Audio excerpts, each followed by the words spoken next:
Thank you for joining in and connecting.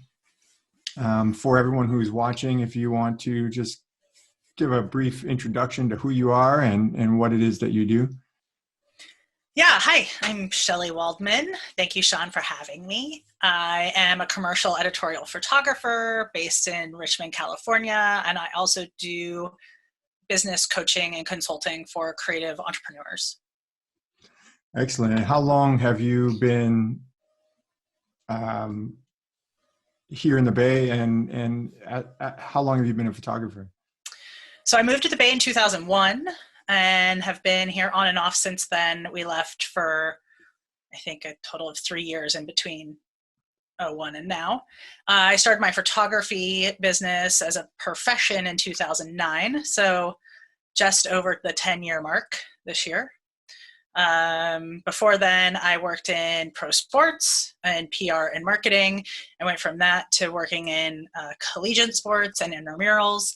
And then I worked in a financial institution at Citibank in operations and development, doing statistical analysis, financial statistical analysis, and like investigative numbers, writing technical manuals, reading tons of grants, giving away hundreds of thousands, well, millions of dollars. And then it was a move outside the country that brought me back to photography.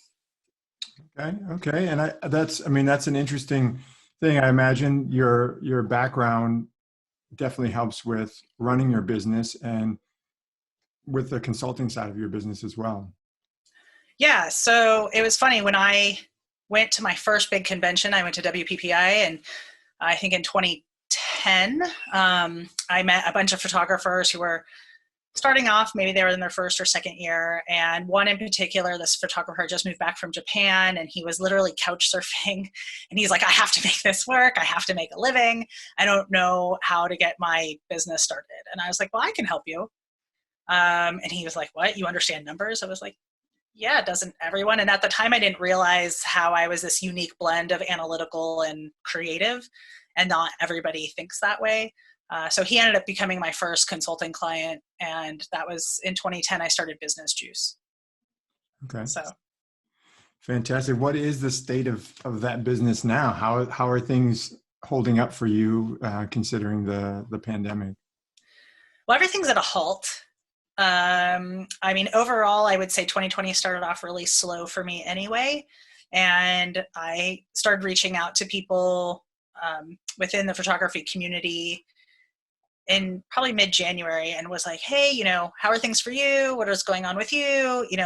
I know the year kind of starts off slow for a lot of people, and a few people had some things coming over from 19, but overall people were saying, yeah, it's slow.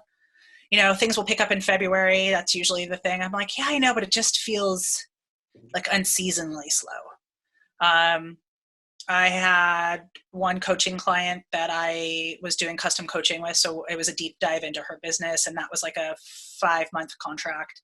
So I wrapped that up in January and was reaching out and doing meetings and going to LA. I had a speaking gig at Santa Monica College, and then I did another talk down at Alt Summit at the beginning of March, right before the pandemic kind of really took hold. And I was teaching photography. And so that kind of occupied the first quarter of my year. And it was exciting and kind of reignited my whole teaching side. And then I came home and I was like, oh, I had all these shoots and now all of them are gone. So I guess maybe I could focus on teaching again. Yeah. Have you started any of that with the recent decline? Have you actually put any motion to it? So last summer, I launched in conjunction with another photographer, Jen Davis of Two Cups Flower out of Nashville. Her and I launched a course called Light Your Food, and it's basically getting people over the hesitation and scariness of artificial light for food photographers and bloggers. And so her and I started talking about what's the 2.0 version, how are we going to do that, how can we support people in this time? So we're in the midst of working on that now. The other thing is back in 2013 through 15, I was still writing my blog, and every week I was doing a photo prompt for myself to get myself out of the door and creating. That was one of the periods I had moved, and I was trying to reinvent my business down in LA. So now I've taken those 2.5, almost 3 years of prompts, and now I'm dishing out daily on my Instagram feed, as well as you can text a number and get it directly to your phone every morning. So you don't even have to get on social if social's overwhelming. It feels very overwhelming to me these days, like all the content, all the live feeds, everyone saying like, I have this, let's do that, let's get on house party and play games. I'm like, it's too much. So if you want to avoid that, you can text it. It does show up in your phone. If you haven't played up until this point, you start at prompt 1, and I extended it from 7 days to 14 days now. So there is 14 days of prompts. And then that is actually going to curtail into my ebook that I have been working on. I kind of shelved it last year, and now I'll bring it back. It's 120 photo prompts to keep you creative through all 4 seasons. So that has just some fun things, and also just to start seeing the world in a different way and slowing down and using the camera you have on you, which most of us have a camera phone.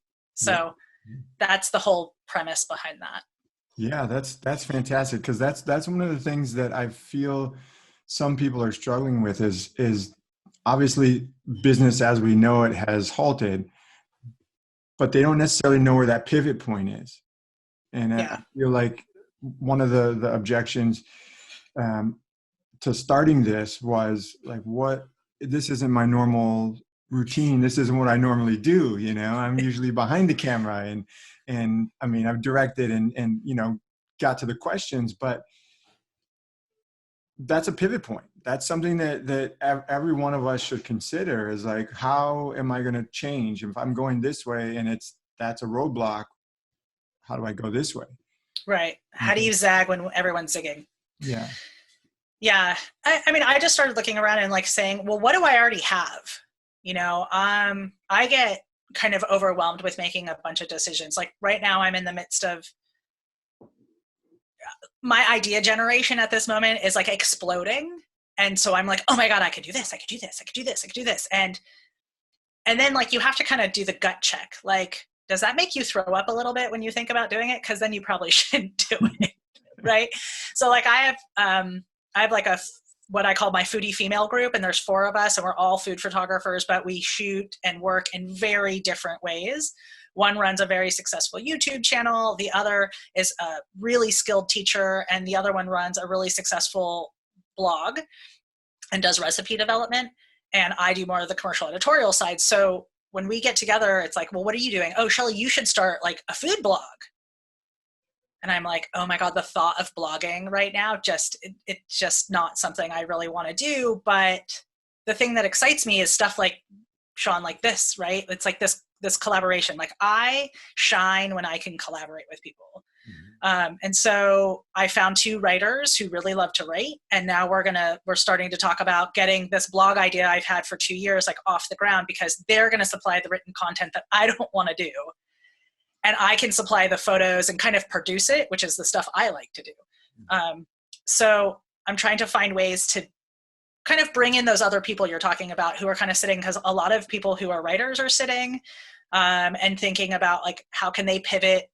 What can they do? Do they jump on the bandwagon of like, everyone else is writing something for the pandemic? Do I write a course for the pandemic? And then also just working with other people. Like, I mean, I don't know about you, but I see a new stock site starting every single day. And I've had a stock idea rolling around in my brain for a while. And so now I'm pairing up with a rep who also runs a nonprofit, but her angle to things is really like interiors and architecture. And so I said, oh, I have this idea for this stock thing, but not to be like general stock, like Getty or iStock, or even Stocksy, which is my personal favorite stock site, but really targeting people. And so making a targeting list of like, well, who's going to need this stuff in that industry that we can just directly market to, that I already have like, bucket loads of photos, and her other people that she represents have photos. And how do we make a really curated site and go directly to them with this content? And so then that takes me to my other thing that I've been working on, which is looking back at past clients. So if you've been in business for a hot minute, you might not have a whole lot of past clients, but a lot of us have been in the business for at least 5 years. And you'll be surprised how many people you've run into who've said to you, oh, I want to work with you. Or I don't have the money right now, but. So all those people I would put on that potential client list, or even your past clients, and even people that have like family clients or past wedding clients, go back and reach out to them and say, hey, like maybe they didn't purchase everything from you, right? Or I have a lot of brand clients who only purchased like 5 images from me, but we shot like 100, right? And I'm saying like, hey, well, now's the perfect time to license these other images for your content when we can't shoot. And then on top of that, I'm saying, hey, I have a home studio. I can shoot your tabletop or your product or your food, because that's what I do. So you could send it to me. It's safe here. I'm going to work a little bit slower than I normally would with my whole team, but you get new content. I can produce your content. Yeah. And tools like Zoom, you can have the art director sitting over your shoulder. Yeah. You can share the screen so they can see the capture. They can almost work in a very similar fashion. Yeah. Yeah. I mean, I think there's a lot of tools now that allow us to do it. I know, for instance, there's a food stylist photographer in LA who I was just talking to yesterday. And she was saying how she's actually shooting stuff right now for 4th of July. And she's got this big project on her plate that she's got to do next week. And she's just shooting it in her home by herself. Mm-hmm. And I said, well, is the art director going to be there? She's like, no, I'm going to shoot some stuff and then I'm just going to send it over and then we'll get on the phone and chat about the images and then I'll continue. So even if you don't use, live capture or something like that, then you can still use, you can still tether and send it and show some test stuff and they can approve it and then you can move forward. And yeah, I work with one client here in the Bay that does the same thing, even though when we're all on set, everything gets filtered up through the art department all the way to the CEO. The CEO chimes in, and then we redirect based on that direction. So it's just a little bit of a different situation. Same concept, but I mean, I think part of the key here is like it's just a slower process, and that's okay. Mm-hmm. It's forcing us to be a little bit slower in our day-to-day and be really thoughtful of how we go about doing it. So we're not we're being conscious of, what is the product that's coming to your home? Like my husband was laughing at me because I watched this video from this doctor in Michigan. It's on YouTube and it talks about how to properly bring the groceries into your home. Right. And he talks about packaging and the virus living on packaging. And of course, my husband was at the grocery store while I was watching this video. And so when he came home, I'm like disinfecting everything. Yeah. And I think that's part of like that whole, like, you got to slow down and be a little bit more methodical. And I'm shocked when I hear people are still like on set with multiple people. I think to some regard, like if you're a husband and wife team or you're a partner team and you live together, man, you've got an advantage over everyone else right now. Right. So, there's another photographer in Oakland and she's got 2 roommates. And I thought, oh my God, you know how many lifestyle shots I would be doing right now? If I had 2 roommates, I would make them dress up in every outfit they had. And I would shoot you in the kitchen, in the living room, and do stuff in the bedroom and pretend to do laundry. I'm like, I think my head might explode with those ideas. Yeah. I know that's one of the things that I think right now, the amount of content, like you said, is flooding social media. But as photographers, as professional photographers, are we thinking in the same way of, hey, I've got 2 roommates, or my girlfriend or my husband is here and I can create things? Or are we just waiting for the next producer to call or the next, like how proactive should we be in this time? Oh, I think if you're not taking advantage of this creative time, that's sad. Yeah. I do think like there's a time to market. I mean, we don't know how long this is going to go on, but let's imagine it's going to be at least another 3 to 6 weeks before there is an ounce of what people are calling normalcy. I don't think we'll ever quite go back to normal or what we knew before, but it's definitely going to go through the end of April, no doubt. So I think right now, like I have worked on what is my marketing going to look like? Have I cleaned up my list lately? Have I done the research? Like, I have 600, 700 people on my list. that I market to. And I know a lot of those people have moved on or got laid off, unfortunately, during this. So now's the time to spend going through your mailer list or your email list and clean it up and post some new stuff on LinkedIn, like if you haven't updated your projects there, or on Behance, or set up your Instagram account to share stuff. Like right now, people are itching to travel. And if you're a travel photographer, or if you have personal travel work, like share it. People want to live vicariously through that. So I know I have a ton of personal stuff, being just in Palm Springs recently. And like, I wish I was in Hawaii because that's where I was supposed to be in like 2 days. So I might start sharing some personal work on there just to say like, where would you rather be right now? And that is stuff I can schedule and put out and have it just go.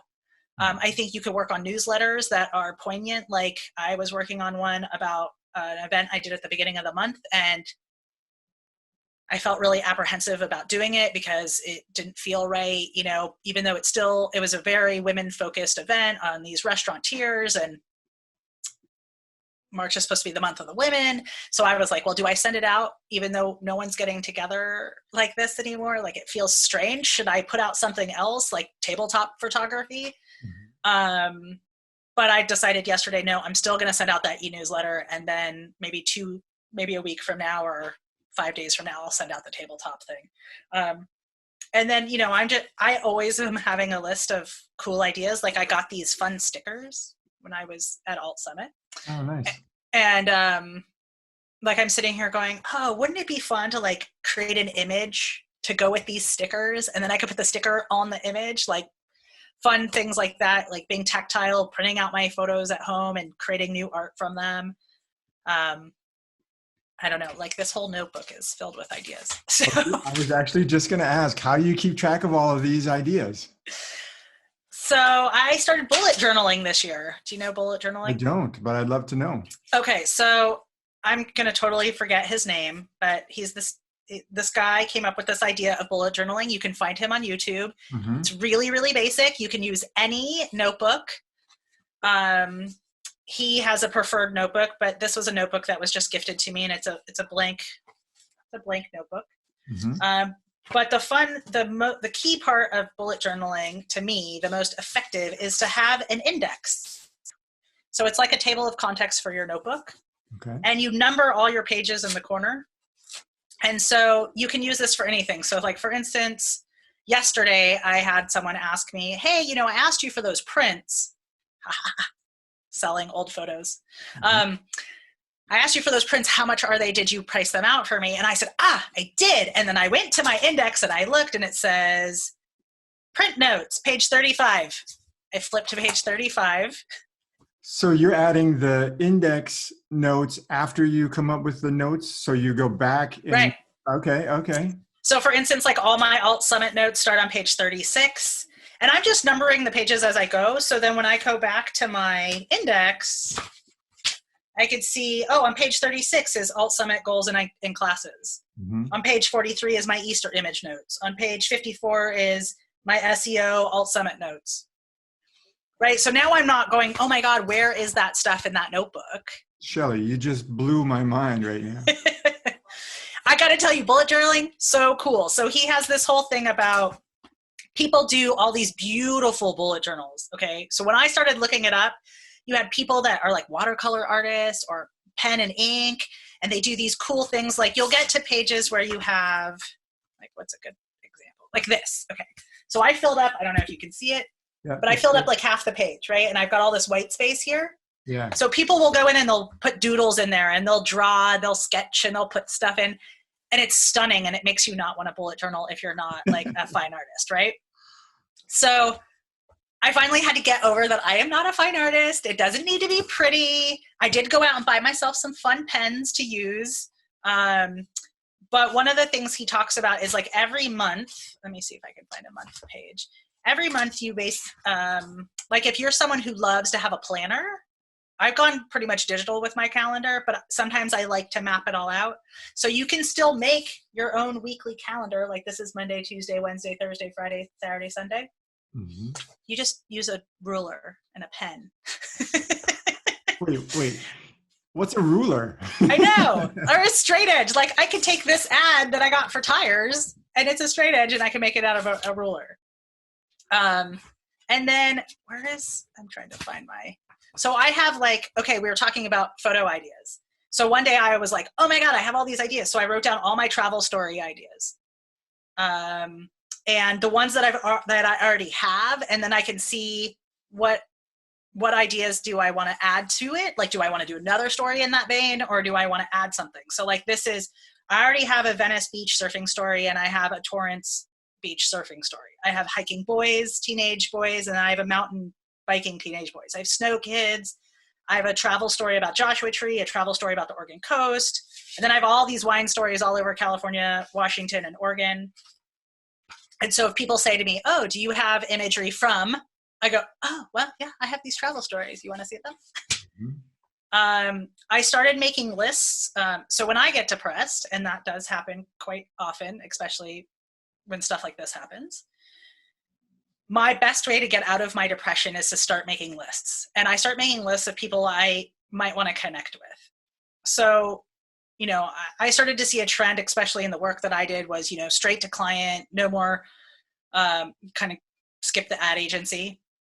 So I got on LinkedIn and I found I was like, I know this company is located in the Bay Area. And then, on LinkedIn, it gives you suggestions on the side of other people. And then I was like, oh, well, if they're here, I wonder if that company is here. And then I just kind of go down that rabbit hole, and I literally set myself like an hour timer and start looking at all of those people. And then I make lists in my book of all of these companies and all these people to connect with.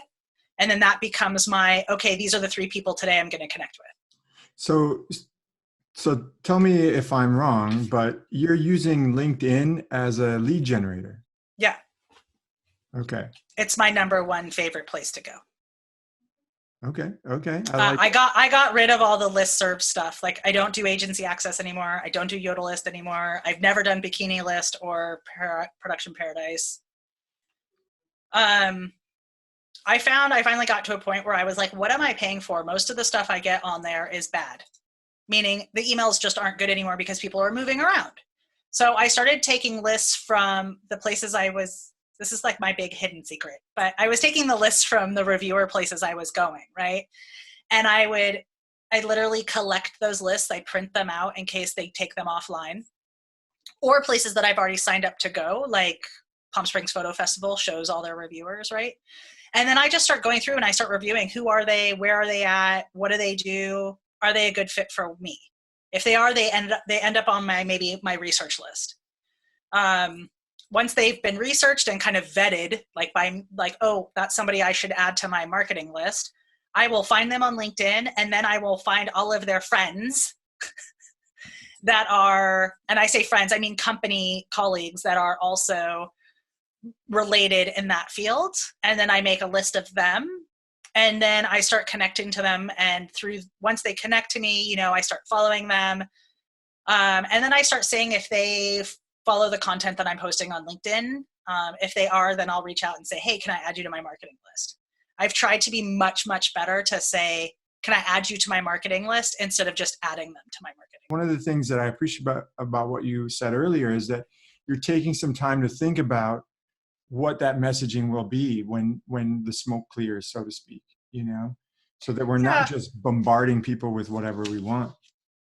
I think there has to be some context around what you're sending. I've seen I'm on a few friends' email blast list because I'm curious about what kind of promos they send out and things like that. And we kind of share.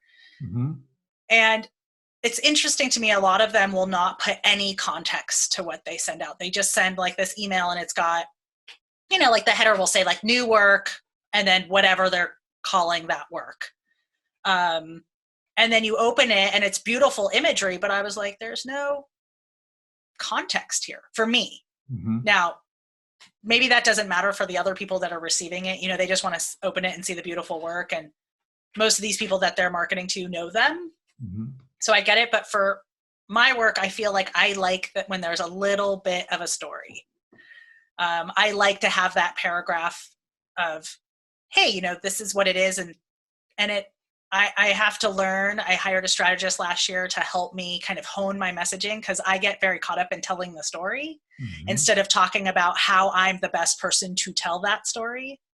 And that's a very different way of talking. Yes. And I'm not good at that. So, like this last one I was just talking about, these restaurateurs, I kind of babbled on about, we're in social distancing and no one's gathering. And so I wanted to share this as like a throwback to the times where you could go out to dinner.